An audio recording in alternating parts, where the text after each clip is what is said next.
Hey guys, this is Mr. Breen, and in this video I will be talking about corporations, another of the business organizations that you're going to need to know about for this unit. Corporations are very different qualitatively from sole proprietorships and partnerships. One way that this is true is that corporations actually have a separate legal existence, from their owners, unlike sole proprietorships and partnerships. So sole proprietorships and partnerships are basically their owners. A sole proprietorship and an owner that owns the sole proprietorship are not really legally different from each other. But people who own corporations are actually legally distinct from the corporation itself. And who owns a corporation? People who own stock in the corporation. Sole proprietorships and partnerships don't have stock. Only corporations have stock. Now, the fact that corporations are separate legal entities is really important from the standpoint of, I'm going to write this really big, liability. Liability. The reason for that is twofold. And one of them, if you think about liability in terms of being sued, which is not the way that I prefer you to think about it, but it is an important issue. If a sole proprietorship is sued, it's really the sole proprietor that's being sued. And if that lawsuit is successful, or even if they just settle, or even if it's unsuccessful, but he has to pay legal fees, he could lose a lot of personal assets in that sort of situation. The same thing goes for a partner and partnerships. But with a corporation, if a corporation is sued, it's actually the corporation, the legal entity that's being sued, and the stockholders, individual, their separate assets, their house and their car and stuff like that, cannot be seized in order to pay the corporation's liabilities. And the same thing is true for the way that I would prefer you to think about liability, which is a legal obligation to pay debt. So whatever debts the corporation holds or racks up, when it comes time to pay those debts back, if the corporation cannot do so, the stockholders' assets, their personal assets, their house, their car, things like that, cannot be seized in order to pay off the corporation's liabilities. The corporation is its own legal entity. So this is why corporations have much lower liability than other types of businesses. I want to quickly point out that the reason why corporations have low liability is not because there are many different owners. In fact, there need not be that many different owners, as I'll talk about later in the video.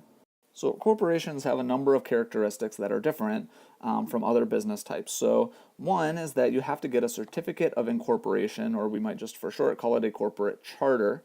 And this is actually more difficult to get than, say, the business license that you would get for owning in order to own a sole proprietorship or a partnership. Corporations, rather than just sharing the profits among the owner or owners, that can happen. Those would be called dividends. So you could take the corporate profits for that quarter or that year, and you could send a check to all the different stockholders according to how much the profit was, or that money could be reinvested in the corporation, and instead the value of the company would go up, and therefore the stock in the company would go up in value as well. So that first option, paying out the profits to shareholders, is called dividends. And if the value of your stock goes up, that's called, usually because of like reinvestment or something like that, then that is capital gains. Corporations are also structured a bit more complicatedly than sole proprietorships or partnerships are. So the owners, the people who are ultimately supposed to be in charge, are the stockholders. And the stockholders have their shareholder meeting, and they elect a board of directors. The board of directors, in turn, hires corporate officers. So these are the people like the CEO, Chief Executive Officer, or the COO, Chief Operations Officer, or the CFO, Chief Financial Officer, a lot of different things like that. And then those people hire the managers and employees who sort of run the day-to-day business of the company. So from one point of view, this is actually really nice. So if you want to own part of a company, but you don't really want to have any say in the day-to-day, you don't really know anything about running a company, you could just hold stock in the company and choose a board of directors that kind of knows what it's doing. One negative aspect of corporations, though, of owning a corporation or owning part of a corporation, is that their profits are, as we say, double taxed.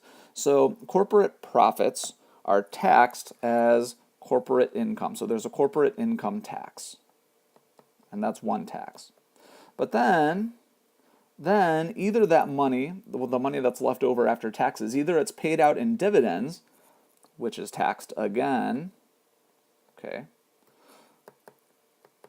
or it is reinvested in the company and the value of stock goes up, and the increased value of your stock, if you sell the stock at its higher value, okay, the difference between what you bought it for and what you sold it for, that is also taxed. That's the capital gains tax.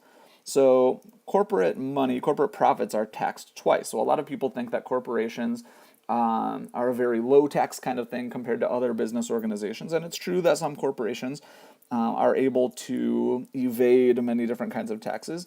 But according to the laws, okay, corporations are actually higher taxed than other kinds of business types. Corporations find it very easy to raise money, finally, because of this last characteristic, which is that they can issue new shares of stock if they want to raise money. They don't have to depend on the owner's life savings or a bank loan or something like that.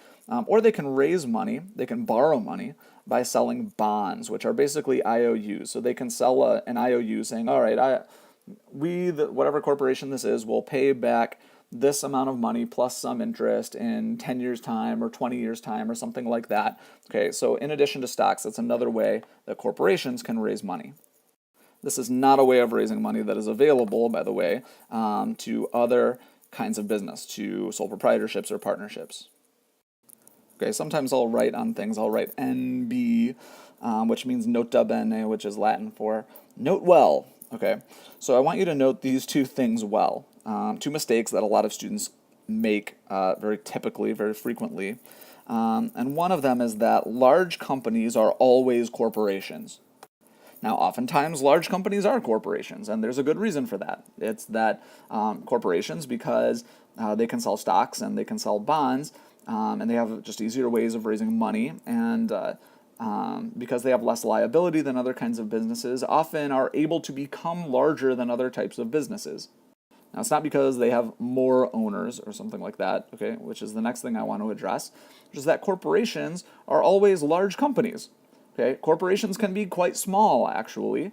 When you start a corporation, it won't, if you started a corporation, it would not automatically be a large company, right? If you started a corporation or if I started a corporation, it would be very small. Maybe it would go out of business, or maybe it would become large in the future. But again, not all corporations are large companies. And finally, corporations don't always have lots of stockholders, okay? It's possible to have a corporation with a small number of stockholders. In fact, you could have a corporation with 2 stockholders or even 1 stockholder, right, who owns 100% of the stock. That's possible. So these are just things that you want to keep in mind when you're talking about these things.